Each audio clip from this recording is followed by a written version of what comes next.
Hi everyone, so in this video I'm going to demonstrate how to research the amendment that you're choosing for the Progressive Amendments assignment. Okay, so I'm starting out on my handy dandy Google here, and let's say I've chosen the 18th Amendment. So I'm going to type in 18th Amendment,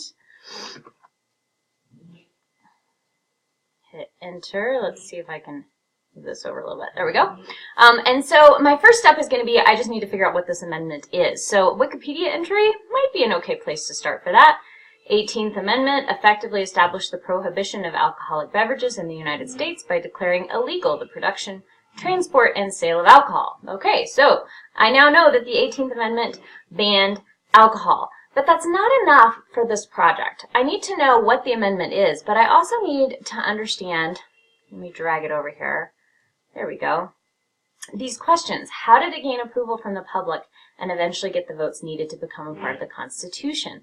Well, that doesn't sound like just 18th Amendment. That sounds more like 18th Amendment history. Now, I could find it right here. Proposal and ratification gives me some ideas about what was happening there, but I can even go back here to the 18th Amendment. I can type in history. Now I have a link from history.com that's going to give me more details. I even have a video here that I could watch talking about the Prohibition movement, the origins of the temperance movement. Guys, that's really important. That's going to talk about why were people actually okay with Prohibition, and what was that movement all about? How did America come to accept the 18th Amendment as something that we really needed to do? Okay, so I've done that. Once I do that, I've jotted down my notes on it. Then I'm going to try to figure out how did it reflect the progressive ideal. Hang on, I've got a video giving me some trouble here. There we go.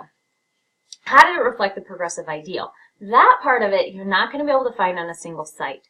What you're going to have to do is think about, okay, the progressive ideal is the idea that government has the responsibility to protect its citizens and ensure their equal rights. So you're going to have to use what you know about what the 18th Amendment is all about, what you know about the progressive ideal, and make a connection between the two. This is an inference. So as I think through the 18th Amendment, I'm going to think, okay, well, the 18th Amendment banned the sale of alcohol.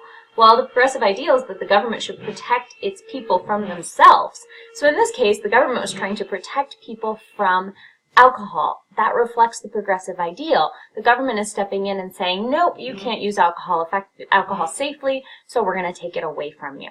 Okay?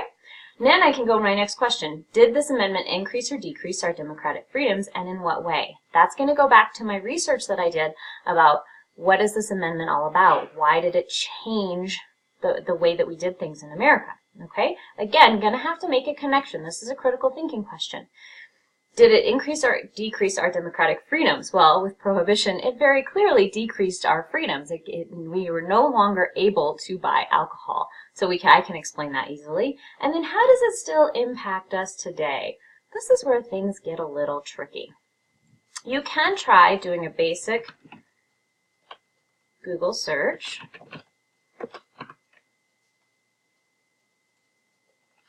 "18th Amendment today," and just see what it might say. Right here it talks about the fact that this amendment was repealed, so I might have the knee-jerk reaction of, it doesn't impact us today. But I can also start doing some research around the 18th Amendment and marijuana and start thinking about, how do people argue now that marijuana should be legalized federally? How does it connect back to the 18th Amendment? Well, because I researched the Prohibition movement, I know that it didn't go very well. In fact, it went awful. It increased crime. It increased all sorts of other problems. And so I could say, well, now, today, people use the failure of the 18th Amendment to prove why we should legalize marijuana. Get it? Get the connection? Some of the others will be a lot clearer. Things like the women's suffrage, things along those lines can more easily demonstrate how it connects to today. All right? But the key thing is, rather than just doing that initial search of 18th Amendment and doing just the one little paragraph about it, really getting into some of those details. I'll call those second level websites. So we have this first one that gives us the basic overview, but then I'm going to want to jump down into some of these other ones, especially ones that are from reliable sources. History.com, somewhat reliable. Constitution Center, probably okay. Cornell, that looks like a good one. It's an EDU website. That's going to probably give me some pretty detailed information. All right, some of these others, constitution.findlaw.com, may not give me the greatest information. Kids.laws.com might simplify it for me, but may not give me the detailed information I'm looking for. Here's an entry in Britannica. That's probably a pretty good entry, okay? So thinking about the quality of the sources that I'm using, it's going to give me more information as I do my research for my amendments project. Once I have that research, I really understand all of these key questions, then I can decide, okay, how do I want to present that information? I would absolutely love for someone to do a video just like this one where you're explaining all of this to me. That would be fantastic. Or a podcast, a pamphlet, a website, etc. Okay? Thanks, everyone.